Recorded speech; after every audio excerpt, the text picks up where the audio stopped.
Worried someone else might be snooping around your Instagram account?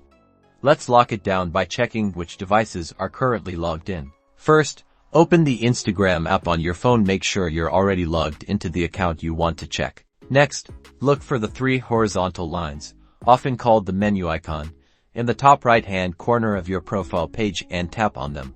A menu will slide out from the right. Scroll down until you see Settings and Privacy, and tap on it to open your Instagram settings. In Settings and Privacy, look for Account Center, usually at the top, and tap on it. Account Center is where you manage settings across Instagram, Facebook, and other connected accounts. Now, within Account Center, find and tap on Password and Security. This section allows you to change your password and review important security settings. Okay, now look for the option that says where you're logged in. Tap on this to see a list of all devices currently accessing your Instagram account. You'll see a list of devices showing the device type and location from where the account was logged in. If you spot a device you don't recognize, tap on it. Once you tap on a device, you will have the option to log out that particular device. Tap Log Out. And that's it.